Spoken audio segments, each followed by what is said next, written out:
नमस्कार दोस्तों, स्वागत है आपका वनडे एग्जाम सेंटर में। दोस्तों, आज के वीडियो में हम लोग दीनदयाल उपाध्याय गोरखपुर विश्वविद्यालय गोरखपुर के BSc सेमेस्टर सोशियोलॉजी का जो पहला पेपर है, जिसका नाम है पॉयनियर्स ऑफ इंडियन सोशियोलॉजी और जिसका पेपर कोड है SOC 304, उससे संबंधित 100 महत्वपूर्ण बहुविकल्पी प्रश्नों की प्रैक्टिस करेंगे। आपको बता दें कि यह हमारा तीसरा प्रैक्टिस पेपर है। इसके पहले हम लोगों ने 100 प्रश्नों के 2 और प्रैक्टिस सेट कर लिए हैं। अगर आपने उसको नहीं देखा है तो आप हमारे प्लेलिस्ट में जाकर के देख सकते हैं। चलिए बिना देर किए प्रश्नों की प्रैक्टिस शुरू करते हैं। आपका पहला प्रश्न है, GS घुरई के अनुसार भारत में जाति का मूल स्रोत क्या है? तो घुरई का मानना है कि भारत में जाति का मूल स्रोत गंगा की घाटी और आर्य संस्कृति है। ए ऑप्शन आपका पहले का सही हो जाएगा। दूसरा प्रश्न है, घुरई ने सगोत्र विवाह को क्यों वर्जित माना? तो घुरई ने सगोत्र विवाह को इसलिए वर्जित माना क्योंकि यह आनुवांशिक शुद्धता बनाए रखने के लिए वैज्ञानिक आधार था। बी ऑप्शन आपका दूसरे का सही हो जाएगा। तीसरा प्रश्न देख लेते हैं। इसमें आपसे पूछा गया है कि द शेड्यूल्ड ट्राइब्स 1959 पुस्तक के लेखक कौन है? किसके द्वारा यह पुस्तक लिखा गया है? तो यह पुस्तक जो है GS घुरई के द्वारा लिखा गया है। बी ऑप्शन आपका तीसरे का सही हो जाएगा। चौथा प्रश्न देख लेते हैं। इसमें आपसे पूछा गया है कि जाति की विशेषता सोपान क्रम को घुरई ने किस रूप में देखा है? तो जाति की विशेषता सोपान क्रम को घुरई ने ऊंच नीच का एक संस्करण यानी कि स्तरीकरण के रूप में देखा। बी ऑप्शन आपका चौथे का सही हो जाएगा। पांचवा प्रश्न देख लेते हैं। घुरई ने नागरिक समाज के अध्ययन के लिए किस पर शोध किया? तो घुरई ने नागरिक समाज के अध्ययन के लिए भारत के प्रमुख नगर और उनकी सभ्यता पर शोध किया। बी ऑप्शन आपका पांचवें का सही हो जाएगा। छठा प्रश्न है, राधा कमल मुखर्जी ने समाजशास्त्र में त्रयी किसे कहा? तो राधा कमल मुखर्जी ने समाजशास्त्र में त्रयी जो है परिस्थिति, कार्य और लोक को कहा है। बी ऑप्शन आपका छठवें का सही हो जाएगा। सातवां प्रश्न देख लेते हैं। इसमें आपसे पूछा गया है कि मुखर्जी के अनुसार समाज किसका एक विशाल विस्तार है? तो मुखर्जी के अनुसार समाज जो है मूल्यों और प्रतीकों का एक विशाल विस्तार है। बी ऑप्शन आपका सातवें का सही हो जाएगा। आठवां प्रश्न देख लेते हैं। इसमें आपसे पूछा गया है द बॉर्डरलैंड ऑफ इकोनॉमिक्स पुस्तक किसने लिखी? तो यह पुस्तक जो है राधा कमल मुखर्जी के द्वारा लिखा गया है। ए ऑप्शन आपका आठवें का सही हो जाएगा। आगे बढ़ते हैं। नौवां प्रश्न देख लेते हैं। मुखर्जी ने सामुदायिक मूल्यों के लिए किस भारतीय ग्रंथ का सहारा लिया? तो मुखर्जी ने सामुदायिक मूल्यों के लिए भगवत गीता और उपनिषद का सहारा लिया हुआ है। बी ऑप्शन आपका नौवें का सही हो जाएगा। 10वां प्रश्न है, राधा कमल मुखर्जी ने मानवीय संबंधों को किस आधार पर समझा? तो राधा कमल मुखर्जी ने मानवीय संबंधों को प्रेम, सहानुभूति और पारस्परिक सहयोग के आधार पर समझा। बी ऑप्शन आपका 10वें का सही हो जाएगा। 11 नंबर प्रश्न है, DP मुखर्जी ने भारतीय समाज के अध्ययन में किस परंपरा को सबसे अधिक महत्व दिया? तो DP मुखर्जी ने भारतीय समाज के अध्ययन में मौखिक परंपरा को सबसे अधिक महत्व दिया है। ए ऑप्शन आपका 11 का सही हो जाएगा। 12 नंबर प्रश्न देख लेते हैं। सोशियोलॉजी ऑफ इंडियन कल्चर के लेखक कौन हैं? तो इस पुस्तक के लेखक DP मुखर्जी को माना जाता है। बी ऑप्शन आपका 12 का सही हो जाएगा।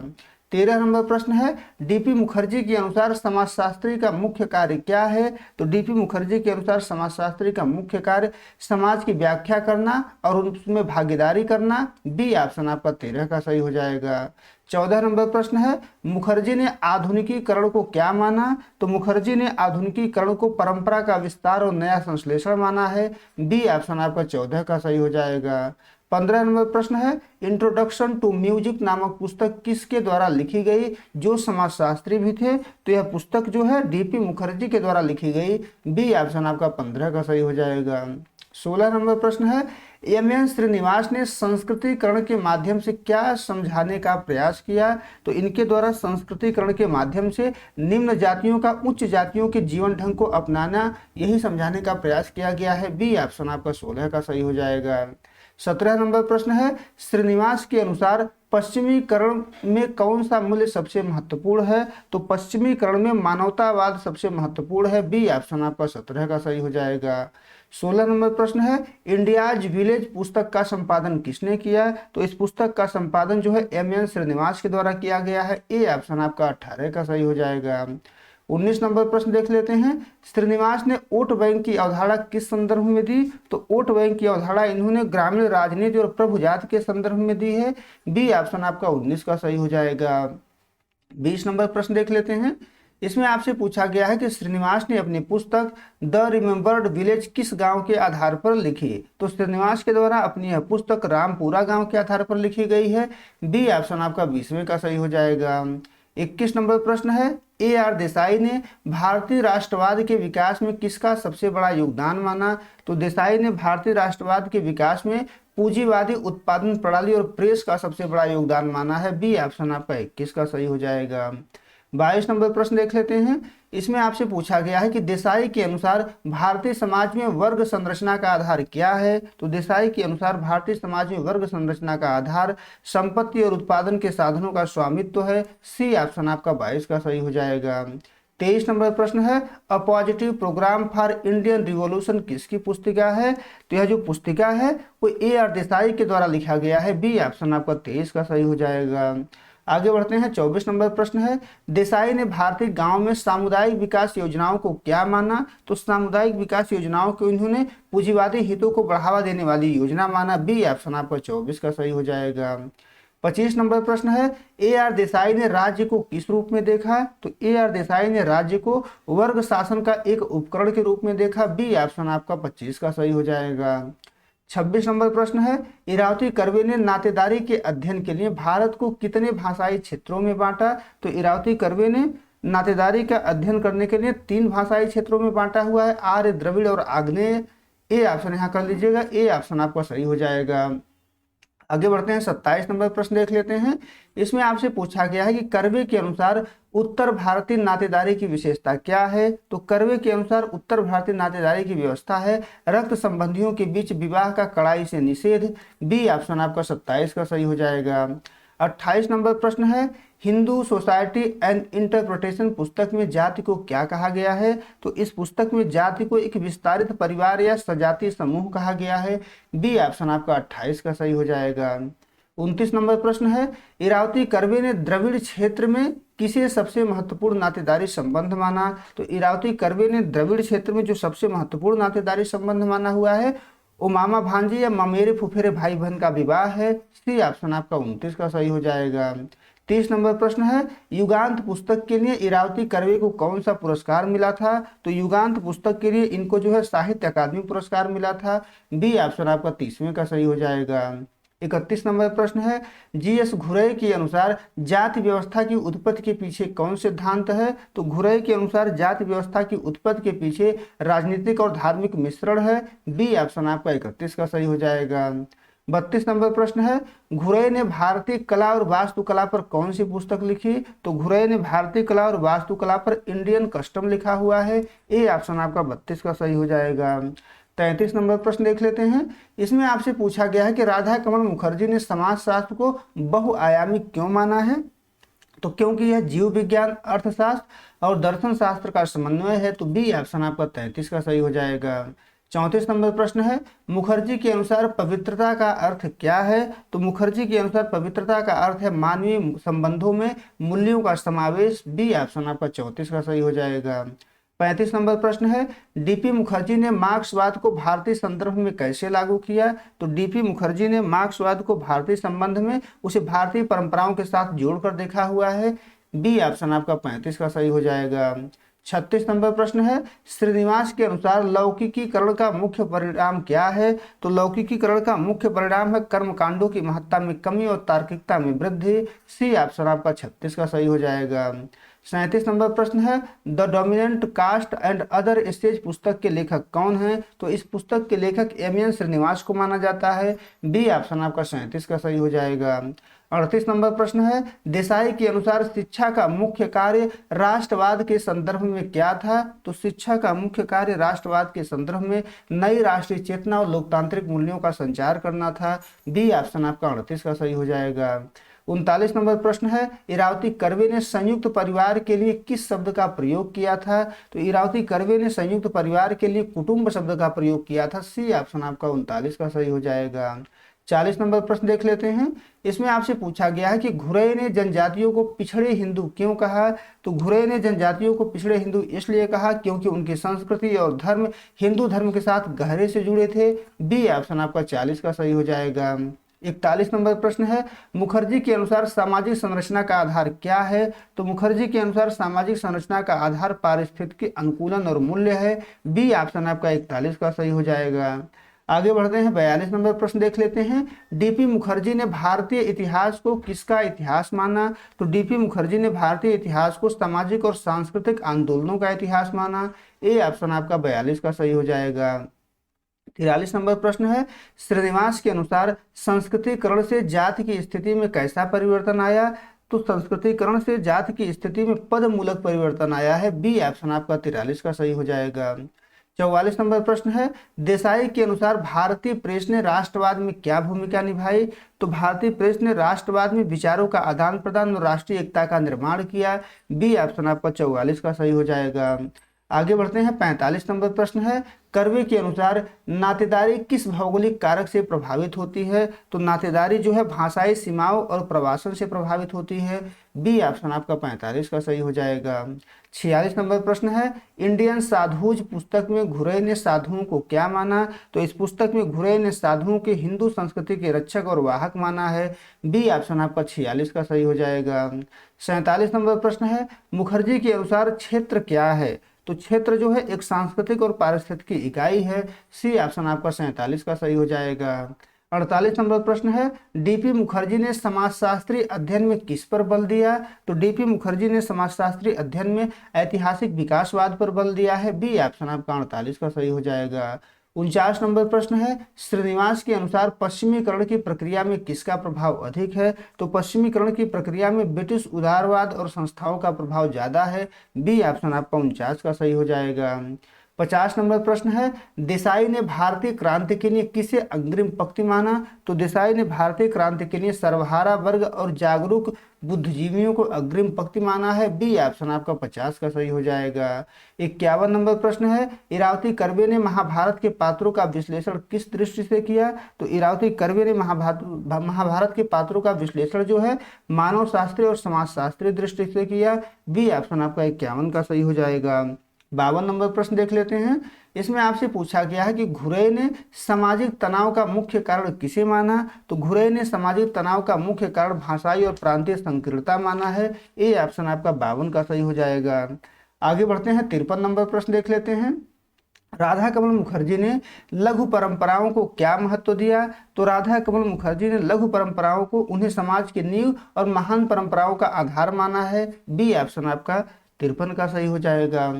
54 नंबर प्रश्न देख लेते हैं। डीपी मुखर्जी के अनुसार व्यक्तिवाद भारतीय परंपरा के लिए कैसा है? तो व्यक्तिवाद जो है भारतीय परंपरा के लिए विदेशी और परंपरा के प्रतिकूल है। बी ऑप्शन आपका 54 का सही हो जाएगा। 55 नंबर प्रश्न देख लेते हैं। श्रीनिवास ने जजमानी प्रथा को किस रूप में देखा? तो श्रीनिवास ने जजमानी प्रथा को जातियों के बीच आर्थिक और सामाजिक निर्भरता के रूप में देखा है। बी ऑप्शन आपका 55 का सही हो जाएगा। 56 नंबर प्रश्न है, ए आर देसाई ने भारत में ग्रामीण समाजशास्त्र की आवश्यकता क्यों बताई? तो ए आर देसाई ने भारत में ग्रामीण समाजशास्त्र की आवश्यकता बताई क्योंकि ग्रामीण विकास की समस्याओं और उसके वैज्ञानिक समाधान के लिए ये जरूरी है। तो सी ऑप्शन आपका 56 का सही हो जाएगा। 57 नंबर प्रश्न है, इरावती कर्वे के अनुसार आर्य नातेदारी का आधार क्या था? तो आर्य नातेदारी का आधार पितृसत्तात्मक पितृ और पितृवंशीय था। ए ऑप्शन आपका 57 का सही हो जाएगा। 58 नंबर प्रश्न है, घुरे ने नस्लवाद का खंडन किस आधार पर किया? तो घुरे ने नस्लवाद का खंडन जो है भारतीय जातियों के वैज्ञानिक माप के आधार पर किया है। बी ऑप्शन आपका 58 का सही हो जाएगा। 59 नंबर प्रश्न है, मुखर्जी के अनुसार समूह का मुख्य कार्य क्या है? तो मुखर्जी के अनुसार समूह का मुख्य कार्य मूल्यों का हस्तांतरण और समाजीकरण है। बी ऑप्शन आपका 59 का सही हो जाएगा। 60 नंबर प्रश्न है, डीपी मुखर्जी ने कला और समाज के संबंधों को किस पुस्तक में स्पष्ट किया? तो कला और समाज के संबंधों को उन्होंने सोशियोलॉजी ऑफ इंडियन आर्ट में स्पष्ट किया है। बी ऑप्शन आपका 60वें का सही हो जाएगा। 61 नंबर प्रश्न है, श्रीनिवास के अनुसार पश्चिमीकरण की प्रक्रिया से किस वर्ग का उदय हुआ? तो पश्चिमीकरण की प्रक्रिया से नया मध्यम वर्ग का उदय हुआ। ए ऑप्शन आपका 61 का सही हो जाएगा। 62 नंबर प्रश्न है, ए आर देसाई के अनुसार भारतीय राष्ट्रवाद का उदय किसके खिलाफ प्रतिक्रिया थी? तो ए आर देसाई के अनुसार भारतीय राष्ट्रवाद का जो उदय है वो ब्रिटिश साम्राज्यवाद के खिलाफ प्रतिक्रिया थी। बी ऑप्शन आपका 62 का सही हो जाएगा। 63 नंबर प्रश्न है, कर्वे के अनुसार मध्य क्षेत्र की नातेदारी में किसका मिश्रण है? तो मध्य क्षेत्र की नातेदारी में कर्वे के अनुसार उत्तर और दक्षिण दोनों की विशेषताओं का मिश्रण है। बी ऑप्शन आपका 63 का सही हो जाएगा। आगे बढ़ते हैं। 64 नंबर प्रश्न है, घुरय ने समाजशास्त्रीय बुलेटिन की शुरुआत कब की थी? तो घुरय ने समाजशास्त्रीय बुलेटिन की शुरुआत 1952 में की थी। बी ऑप्शन आपका 64 का सही हो जाएगा। 65 नंबर प्रश्न है, राधा कमल मुखर्जी ने श्रम समस्या पर कौन सी पुस्तक लिखी? तो इनके द्वारा श्रम समस्या पर the working class of India लिखा गया था। ए ऑप्शन आपका 65 का सही हो जाएगा। 66 नंबर प्रश्न देख लेते हैं। डीपी मुखर्जी के अनुसार स्वतंत्रता क्या है? तो डीपी मुखर्जी के अनुसार स्वतंत्रता अपनी परंपराओं को समझते हुए चयन की शक्ति है। बी ऑप्शन आपका 66 का सही हो जाएगा। 67 नंबर प्रश्न है, श्रीनिवास ने संस्कृतिकरण के लिए किस संदर्भ समूह का उल्लेख किया? तो संस्कृतिकरण के लिए इन्होंने ब्राह्मण, क्षत्रिय, वैश्य या कोई प्रभु जाति का उल्लेख किया। बी ऑप्शन आपका 67 का सही हो जाएगा। 68 नंबर प्रश्न देख लेते हैं। देसाई के अनुसार पूंजीवाद ने भारतीय समाज में क्या पैदा किया? तो पूंजीवाद ने भारतीय समाज में नए वर्ग संघर्ष और आर्थिक विषमता पैदा किया। बी ऑप्शन आपका 68 का सही हो जाएगा। 69 नंबर प्रश्न देख लेते हैं। इसमें आपसे पूछा गया है कि कर्वे ने नातेदारी शब्दावली का अध्ययन किस आधार पर किया? तो कर्वे ने नातेदारी शब्दावली का अध्ययन विभिन्न क्षेत्रीय भाषाओं के तुलनात्मक आधार पर किया। बी ऑप्शन आपका 69 का सही हो जाएगा। 70 नंबर प्रश्न है, anatomy of A rurban community पुस्तक किसने लिखी? तो यह पुस्तक जो है जीएस घुरय के द्वारा लिखा गया है। बी ऑप्शन आपका 70 का सही हो जाएगा। 71 नंबर प्रश्न देख लेते हैं। राधा कमल मुखर्जी ने पारिस्थितिकी ह्रास का कारण किसे माना? तो पारिस्थितिकी ह्रास का कारण इन्होंने मनुष्य के अनियंत्रित लालच और शहरीकरण को माना है। सी ऑप्शन आपका 71 का सही हो जाएगा। 72 नंबर प्रश्न है, डीपी मुखर्जी ने पूंजीवादी सभ्यता को भारतीय समाज के लिए क्या कहा? तो डीपी मुखर्जी ने पूंजीवादी सभ्यता को भारतीय समाज के लिए एक विकृत और विघटनकारी शक्ति कहा है। बी ऑप्शन आपका 72 का सही हो जाएगा। 73 नंबर प्रश्न है, श्रीनिवास के अनुसार परंपरा कैसी होती है? तो श्रीनिवास के अनुसार परंपरा गतिशील और परिवर्तनशील होती है। बी ऑप्शन आपका 73 का सही हो जाएगा। 74 नंबर प्रश्न देख लेते हैं। इसमें आपसे पूछा गया है कि ए आर देसाई ने लोकतंत्र को सफल बनाने के लिए क्या आवश्यक माना? तो देसाई ने लोकतंत्र को सफल बनाने के लिए आर्थिक समानता और नागरिक अधिकारों की सुरक्षा को आवश्यक माना है। बी ऑप्शन आपका 74 का सही हो जाएगा। 75 नंबर प्रश्न है, इरावती कर्वे ने पूर्व क्षेत्र की नातेदारी में क्या विशेष पाया? तो पूर्व क्षेत्र की नातेदारी में इन्होंने जनजाति और हिंदू परंपराओं का मिश्रण पाया। बी ऑप्शन आपका 75 का सही हो जाएगा। आगे बढ़ते हैं। 76 नंबर प्रश्न है, घुरय ने जाति और जनजाति के संबंधों के बारे में क्या कहा? तो घुरय ने जाति और जनजाति के संबंधों के बारे में कहा है कि आधुनिक राजनीति जातिवाद को नए रूप से जीवित रख रही है। ए ऑप्शन आपका 76 का सही हो जाएगा। 77 नंबर प्रश्न है, राधा कमल मुखर्जी ने सोशल वैल्यूज के लिए किस विश्वविद्यालय को केंद्र बनाया? तो सोशल वैल्यूज के लिए इन्होंने लखनऊ विश्वविद्यालय को केंद्र बनाया। बी ऑप्शन आपका 77 का सही हो जाएगा। 78 नंबर प्रश्न देख लेते हैं। डीपी मुखर्जी ने समाजशास्त्र में साहित्य के महत्व को क्या माना? तो डीपी मुखर्जी ने समाजशास्त्र में साहित्य के महत्व को ये कहा कि साहित्य समाज का दर्पण और सामाजिक बदलाव का स्रोत है। बी ऑप्शन आपका 78 का सही हो जाएगा। 79 नंबर प्रश्न है, श्रीनिवास ने आधुनिक भारत में जाति के लिए किसे जिम्मेदार ठहराया? तो श्रीनिवास ने आधुनिक भारत में जाति के लिए आधुनिक साधनों जैसे रेल, प्रेस, चुनाव द्वारा जाति का संगठित होना, इसको जो है जिम्मेदार ठहराया है। बी ऑप्शन आपका 79 का सही हो जाएगा। 80 नंबर प्रश्न है, ए आर देसाई ने भारतीय नारी की स्थिति के लिए किसे उत्तरदायी माना? तो भारतीय नारी की स्थिति के लिए पितृसत्तात्मक संरचना और पूंजीवादी शोषण को उत्तरदायी माना है। सी ऑप्शन आपका 80 का सही हो जाएगा। 81 नंबर प्रश्न है, इरावती कर्वे ने दत्तात्रेय की अवधारणा के माध्यम से क्या समझाया? तो इरावती कर्वे ने दत्तात्रेय की अवधारणा के माध्यम से भारतीय संस्कृति की समन्वयकारी शक्ति को समझाया है। बी ऑप्शन आपका 81 का सही हो जाएगा।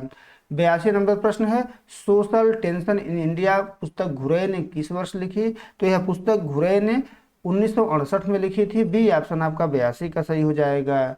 83 नंबर प्रश्न देख लेते हैं। राधा कमल मुखर्जी ने मानवीय भविष्य के लिए क्या आवश्यक माना? तो राधा कमल मुखर्जी ने मानवीय भविष्य के लिए वैश्विक नैतिकता और मूल्यों का विकास आवश्यक माना है। बी ऑप्शन आपका 83 का सही हो जाएगा। 84 नंबर प्रश्न है, डीपी मुखर्जी ने मध्यम वर्ग को क्या उपमा दी? तो डीपी मुखर्जी ने मध्यम वर्ग को जड़ रहित वर्ग कहा है। बी ऑप्शन आपका 84 का सही हो जाएगा। आगे बढ़ते हैं, 85 नंबर प्रश्न देख लेते हैं। श्रीनिवास के अनुसार पश्चिमीकरण और संस्कृतिकरण में क्या संबंध है? तो पश्चिमीकरण और संस्कृतिकरण में जो संबंध है उन्होंने कहा कि दोनों साथ साथ चल सकती हैं और एक दूसरे को प्रभावित करती हैं। बी ऑप्शन आपका 85 का सही हो जाएगा। 86 नंबर प्रश्न है, ए आर देसाई ने सामुदायिक विकास का क्या विकल्प सुझाया? तो ए आर देसाई ने सामुदायिक विकास का जो विकल्प सुझाया था वो क्रांतिकारी भूमि सुधार और उत्पादन का समाजीकरण था। सी ऑप्शन आपका 86 का सही हो जाएगा। 87 नंबर प्रश्न है, इरावती कर्वे के अनुसार गांव क्या है? तो इरावती कर्वे के अनुसार गांव एक सामाजिक और नातेदारी इकाई है। बी ऑप्शन आपका 87 का सही हो जाएगा। 88 नंबर प्रश्न है, घुरे ने समाजशास्त्र को भारत में एक विषय के रूप में स्थापित करने के लिए किसका मुकाबला किया? तो 88 का बी ऑप्शन सही हो जाएगा। औपनिवेशिक नृविज्ञान का मुकाबला किया। बी ऑप्शन आपका 88 का सही हो जाएगा। आगे बढ़ते हैं, 89 नंबर प्रश्न है, राधा कमल मुखर्जी ने जनसंख्या पर कौन सी महत्वपूर्ण पुस्तक लिखी? तो राधा कमल मुखर्जी ने जनसंख्या पर जो है फूड प्लानिंग फॉर 400 मिलियंस लिखा था। बी ऑप्शन आपका 89 का सही हो जाएगा। 90 नंबर प्रश्न है, डीपी मुखर्जी के अनुसार परिवर्तन का अर्थ क्या है? तो डीपी मुखर्जी के अनुसार परिवर्तन का अर्थ परंपरा और आधुनिकता के बीच सार्थक द्वंद्व है। बी ऑप्शन आपका 90 का सही हो जाएगा। 91 नंबर प्रश्न देख लेते हैं। इसमें आपसे पूछा गया है कि श्रीनिवास ने जाति व्यवस्था को कैसा माना? तो श्रीनिवास ने जाति व्यवस्था को एक अत्यंत लचीला संस्तर माना है। ए ऑप्शन आपका 91 का सही हो जाएगा। 92 नंबर प्रश्न देख लेते हैं। ए आर देसाई ने अल्पसंख्यकों की समस्या का समाधान किसमें देखा? तो ए आर देसाई ने अल्पसंख्यकों की समस्या का समाधान सच्चे धर्मनिरपेक्ष और समाजवादी समाज के निर्माण में देखा। बी ऑप्शन आपका 92 का सही हो जाएगा। 93 नंबर प्रश्न है, कर्वे के अनुसार हिंदू विवाह क्या है? तो कर्वे के अनुसार हिंदू विवाह एक संस्कार है। बी ऑप्शन आपका 93 का सही हो जाएगा। 94 नंबर प्रश्न है, घुरे ने धार्मिक चेतना को किसका आधार माना? तो घुरे ने धार्मिक चेतना को सामाजिक एकता और संस्कृति का आधार माना। बी ऑप्शन आपका 94 का सही हो जाएगा। 95 नंबर प्रश्न है, राधा कमल मुखर्जी ने कला और समाजशास्त्र के बीच कैसा संबंध बताया? तो कला और समाजशास्त्र के बीच संबंध जो इन्होंने बताया है, कला समाज की सामूहिक भावनाओं और मूल्यों की अभिव्यक्ति है। बी ऑप्शन आपका 95 का सही हो जाएगा। 96 नंबर प्रश्न देख लेते हैं। डीपी मुखर्जी ने पूंजीवाद की जगह किस व्यवस्था का समर्थन किया? तो पूंजीवाद की जगह इन्होंने लोकतांत्रिक समाजवाद का समर्थन किया है। सी ऑप्शन आपका 96 का सही हो जाएगा। 97 नंबर प्रश्न है, श्रीनिवास के अनुसार लौकिकीकरण से धर्म का रूप कैसा हो जाता है? तो लौकिकीकरण से धर्म का रूप व्यक्तिगत और कर्मकांडी हो जाता है। बी ऑप्शन आपका सही हो जाएगा। कम कम कर्मकांडी कर लीजिएगा यहाँ पर। लौकिकीकरण से धर्म का जो रूप हो जाता है वो व्यक्तिगत और कम कर्मकांडी हो जाता है। तो 97 का बी ऑप्शन आपका सही हो जाएगा। 98 नंबर प्रश्न है, ए आर देसाई ने पुलिस और प्रशासन की भूमिका को राष्ट्रवाद के दौर में क्या माना? तो पुलिस और प्रशासन की भूमिका को राष्ट्रवाद के दौर में उन्होंने ब्रिटिश शोषण के उपकरण माना हुआ है। बी ऑप्शन आपका 98 का सही हो जाएगा। 99 नंबर प्रश्न है, कर्वे ने भारतीय संस्कृति को क्या नाम दिया था? तो कर्वे ने भारतीय संस्कृति को मिश्रित संस्कृति नाम दिया था। ए ऑप्शन आपका 99 का सही हो जाएगा। 100 नंबर प्रश्न है, इन सभी भारतीय समाजशास्त्रियों का एक साझा उद्देश्य क्या था? तो इन सभी भारतीय समाजशास्त्रियों का एक साझा उद्देश्य था भारतीय समाज को एक स्वतंत्र वैज्ञानिक पहचान और दिशा देना। बी ऑप्शन आपका 100वें का सही हो जाएगा। उम्मीद है दोस्तों आपको ये वीडियो पसंद आया होगा। अगर वीडियो अच्छी लगी तो हमारे चैनल को सब्सक्राइब कर लीजिए, वीडियो को लाइक और शेयर कर दीजिए। बहुत बहुत धन्यवाद।